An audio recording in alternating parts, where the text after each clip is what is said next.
بسم اللہ الرحمن الرحیم۔ السلام علیکم ورحمۃ اللہ وبرکاتہ۔ میں ایک ڈاکٹر ہوں۔ میں ڈیوٹی پر مامور تھی کہ ایک خودکشی کا ایمرجنسی کیس آ گیا۔ خودکشی کرنے والی لڑکی کا نام مسرت تھا اور میں نے اپنے 8 سالہ کریئر اور گزری زندگی میں پہلی بار اتنی خوبصورت لڑکی دیکھی تھی۔ مریضہ حالت بے ہوشی میں تھی۔ اس کو اٹھا کر ہاسپٹل پہنچانے والے اس کے والدین تھے۔ والدین بھی ماشاءاللہ بہترین پرسنالٹی کے مالک تھے، مگر اس وقت بیٹی کے اس عمل نے ان کی حالت کو قابل رحم بنا رکھا تھا۔ پتہ نہیں کیوں مجھے اس لڑکی پر پیار اور اس کے والدین کی بے بسی دیکھ کر بے انتہا ترس آ رہا تھا۔ لڑکی کو آپریشن تھیٹر لایا گیا۔ آپریٹ کے بعد اس کو وارڈ میں منتقل کر دیا گیا اور والدین کو بتایا گیا کہ لڑکی کی حالت اب خطرے سے باہر ہے۔ لڑکی کی خیریت کا پتہ چلتے ہی لڑکی کا والد غربا میں کچھ تقسیم کرنے کے لیے ہاسپٹل سے باہر نکل گیا تو لڑکی کی ماں کو میں نے اپنے آفس میں بلوا لیا اور اس واقعے کے بارے میں لڑکی کی ماں نے جو تفصیل سنائی وہ کچھ یوں تھی۔ مسرت نے ٹیکسٹائل انجینئرنگ کر رکھی ہے۔ پڑھائی کے بعد باقی والدین کی طرح مسرت کے والدین کی بھی خواہش تھی کہ وہ اپنے گھر کی ہو جائے، اس لیے والدین نے مسرت سے اس کی پسند کے بارے میں پوچھا تو مسرت نے مشرقی لڑکیوں کی طرح اپنے فیصلے کا اختیار ماں باپ کے حوالے کر دیا۔ والدین نے مسرت کے رشتے کی بات چلائی تو مسرت کو دیکھنے کے لیے ایک فیملی آئی۔ لوازمات اور خدمات سے مستفید ہونے کے بعد عورتیں مسرت کے کمرے میں آئیں۔ کسی نے مسرت سے چل کر دکھانے کی فرمائش کی تو کسی نے بولنے اور کسی نے مسرت کے ہاتھ کی چائے پینے کی فرمائش کی اور اس کے بعد اجازت لے کر چلے گئے اور چند دن بعد بنا کچھ بات بتائے رشتے سے انکار کر دیا۔ مسرت کے لیے پہلی بار تھی جب وہ ریجیکٹ ہوئی، مگر ماں باپ کی تسلی نے مسرت کو حوصلہ دیا اور ایک بار پھر مسرت کو دیکھنے کے لیے ایک فیملی آئی۔ انہوں نے بھی کھانے سے فارغ ہونے کے بعد مسرت کے ہاتھ سے چائے پینے کی فرمائش کی اور چائے کے بعد اجازت لے کر چلے گئے۔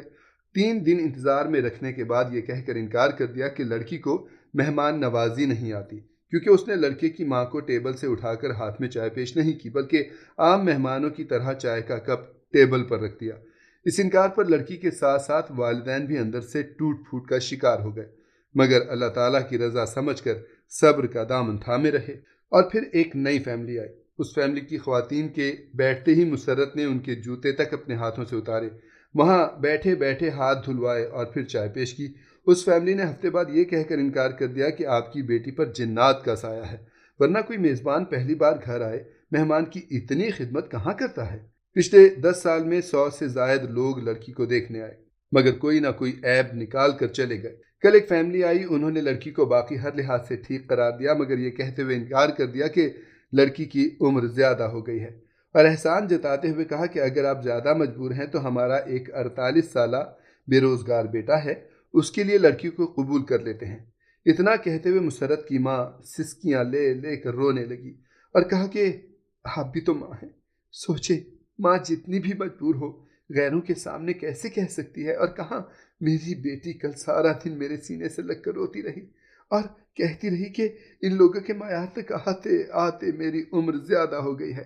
ماں اور پھر نہ جانے کب اس نے دنیا کو الوداع کہنے کا فیصلہ کر لیا، کیونکہ وہ کہتی تھی کہ میرا منحوس سایہ میری چھوٹی بہن کو بھی والدین کی دہلیز پر بوڑھا کر دے گا۔